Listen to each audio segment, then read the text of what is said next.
Thank you for joining us on this morning edition of the WPNN. I'm Miranda Keeler. With spring semester in full force and the summer term coming up, many students are searching for an internship. And now is the best time for students to start applying for summer and fall internships. WPNN reporter Becky Kopp has the details. Many students apply for an internship either as a requirement, class credit, or even for the experience. Students were invited to attend a meeting held by the Career Services Office on Tuesday, February 7th to learn more about the grant internship program. An internship is not required for me. I'm doing this so I have a better chance to stay in America and work after I'm graduating from William Penn. Like Freddie, students search for internships for various reasons, but many students wonder why internships are not required for all majors. We've asked that same question, and the administration, the Board of Trustees, a lot of the employers wonder why we don't require internships. Some divisions do, some don't. Biology, the health and life sciences, that group does. The digital communications does, and communications in general. Psych and Soc require practicums, not necessarily internships, but some of those can be taken as an internship. Business does not require it, which is a surprise to me. One senior majoring in computer science currently has an internship at Mahaska Bottling Company. Courtney Cunningham serves as an IT intern for the spring semester. She has already been offered a full-time position with the company. With this information, students are able to find prospective internships. Stevens encourages students to finish their internships even if they dislike it, because there are always other options for experience. For WPNN, I'm Becky Kopp. Stevens commented on common consequences for students that don't fulfill internship requirements. Commitment to employer was not filled. Some of the time, most of the employers understand that there are emergencies that may come up. However, students are likely to not get a good recommendation from that employer. Loss of possible opportunities includes networking or connections made to different divisions or other companies, and misuse of financial aid, especially when there is grant money available. Stevens says students don't take advantage of the grant opportunity, and if requirements are not fulfilled, students may possibly owe money back or get charged their U-bill. And with the summer rapidly approaching, it is time for students to be thinking about their plans. Be sure to check out the opportunities that are open for students. William Penn students are once again participating in the Global Classroom Adventure. The Global Classroom Adventure is a project where William Penn students are paired with local middle school students in order to help them develop and create an idea for a project that helps solve the problem. The adventure starts back up on Monday, February 20th at 1:30 p.m. at the Oskaloosa Middle School, where the students will be matched up for the first time. The project was started this past fall in an effort to better build connections between the William Penn students and the community. A Penn student paired up with a middle school student visits the school once a week during their Genius Hour, where they work on developing the project, and at the end of the semester, the middle school student and their Penn partners are able to showcase their work and present it to the community. If you're interested in participating in this project, you're asked to get a hold of Heidi Scholes at 641-673-1297 or at scholesH@wmpenn.edu. Moving from getting things done in the classroom to extracurriculars, though it may be considered a small production on Broadway, the students here at Penn have put together a large production value musical that will come to the Penn community in just a few short weeks. WPNN reporter Jasmine Sonnenschein has the details. The musical is called The Theory of Relativity, and it sounds like it's a dry science type thing, but it's really about the theory of relationships and college students' relationships. The spotlight will be on the 7 Penn students who volunteer and have devoted their time to preparing for the spring musical over the last 4 weeks to take the stage. The volunteers, which are not all music majors, come from a variety of backgrounds within the industry and in terms of knowledge. 7 cast members, and then we have the classes for makeup and costumes, and then we have sound and lights, and now those are run by students. And there are 4 or 5 students that are taking it as a class. The combination of volunteers makes it difficult to meet throughout the week. I think one of the biggest difficulties is getting everyone together at the same time. A lot of people have different activities that they're doing in the evening. Like there's one practice at 11:15 on Monday, Wednesday, Friday, and I can't make that one. And so just finding time to get everyone together is been kind of difficult, but I think it's going to come together in the end. I usually practice on my own anyway, but usually on Tuesdays and Thursdays I'm there for the rehearsal, and also maybe an extra time on Thursday morning. Even though it is a volunteer basis, there is still a process in which the students must go through. This includes auditions to be considered to be in the spring musical. Auditions for this year, we came in and we read through some scripts to what we would match for characters, how we sounded, and then we did some singing together as a group, and we incorporated the acting with the music. So we do, okay, now sing like you're proposing. So then you'd have to sing a song that everyone knew, like America the Beautiful or Happy Birthday, and we had to sing that in different styles to see like where we were at singing and how we did acting while we were doing that. My role, I play a college student who is asking a father's permission to marry his daughter. The dilemma is that I'm severely allergic to cats and the woman is a cat lady. Going through that, pretending like I'm allergic, that's my part, yeah. The spring musical will include a variety of different parts that can connect to all types of audiences, since it is about college relationships and relationships with people in general. The musical will be live on stage from February 23rd to the 25th at 7 p.m. in the McGrew Fine Arts Center on the William Penn campus. Be sure to check out what the students have been preparing in the next upcoming weeks. Monday, February 13th, marked one of the most popular events at William Penn. This event was hosted by the Advancement Office, and this year, it was a big success. The Revered Bingo Night is a twice-yearly event where students can enjoy their dinner, socialize, and have the opportunity to win awesome prizes.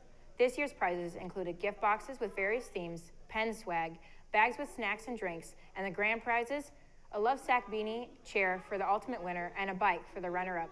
Advancement says students usually enjoy Bingo Night, and they enjoy putting it on just as much. Well, our office also has the public relations and alumni relations. So our office works with all of you students for the rest of your lives after you leave William Penn because of our alumni relations work. So it's a way for us to be able to put our faces in front of the students.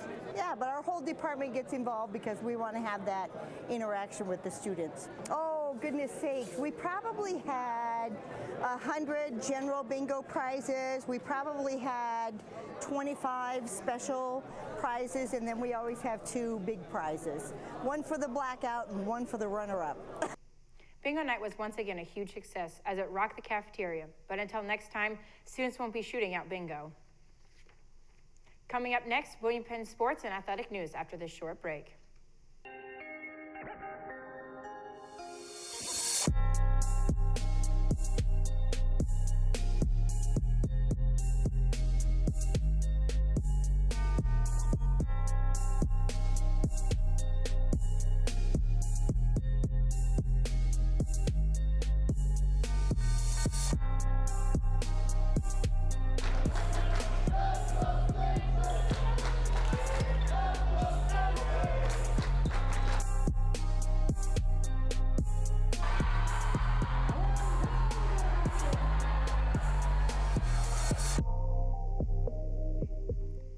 A different type of Olympic-style racing has dated back to the 16th century and gained popularity over a century later.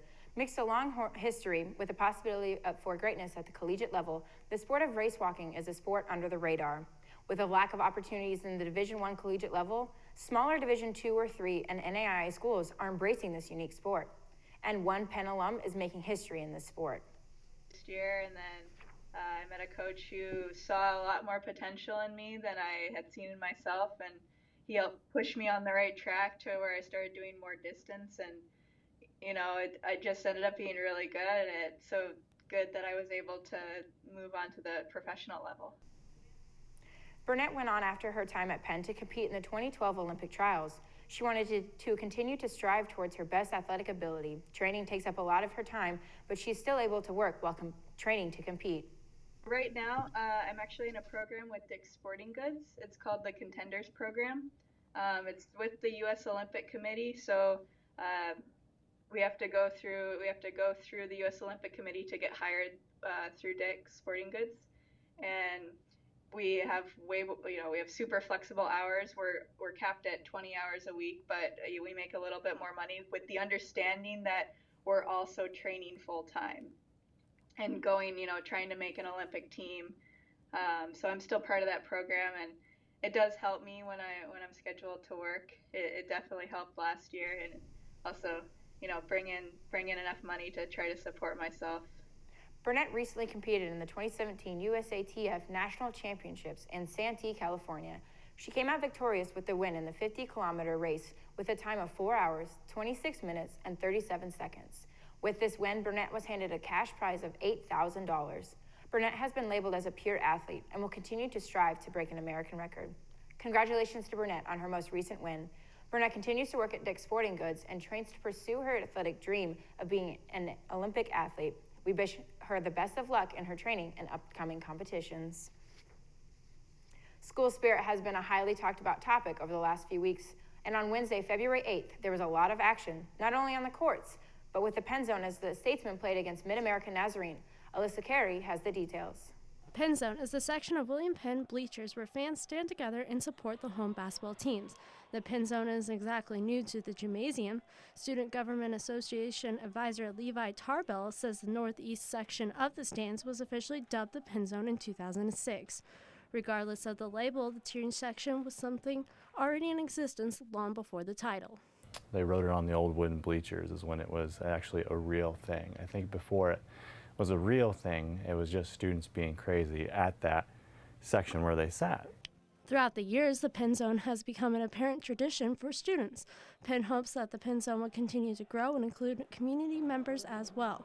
Wednesday night marked the official PennZone game, in which Student Government Association of William Penn sponsors annually. Student government's involvement with PennZone is it goes back a long ways. They've always been involved with sponsoring the different t-shirts that they provide for the event. Instead of t-shirts this year, SGA had a different plan of attack since members felt as though the t-shirt idea had ran its course. SGA went with providing foam basketball fingers and William Penn tattoos this time around. During halftime, SGA organized a one-on-one contest with none other than Willie P. himself. The crowd had the opportunity to play against the mascot to win a hot dog party. SGA's main goal is to get students in the community involved with the PennZone spirit. Tarbell, who is a former WP player who suited up for Penn from 2002 to 2005, says he knows how it feels to have the community show up and support the program. But when the community gets involved, that's even cooler because they have a sense of pride that goes beyond what we do every day here at William Penn. You know, they only get to see us externally. So when they're cheering, it feels really good. Moving on from the fan base of the sporting events to the actual events, the Statesmen played on Saturday, February 11th against Culver Stockton. The Lady Statesmen, in a back-and-forth game, were unable to overcome falling to the Wildcats, 74-70 in a conference matchup. Sarah Hansen led the squad with a game high of 20 points. Right behind Hansen was Alyssa Phillips with 14 points and 9 rebounds. Following Saturday's game, the team went on the road to Missouri Valley, where they ended their losing streak with a win over Missouri Valley, 82-50. Phillips was nearly perfect from the floor, going 9-10 and ending the game with a game high of 21 points. Combined with Hansen, 5 trifectas of 15 points, moving on the men's team conference game on the 11th. The squad cruised to an easy victory over Culver Stockton, winning 112-82. Leading the team was Torrin Jones with a double-double of 24 points and 12 rebounds. 4 other members of the team were in double digits as well.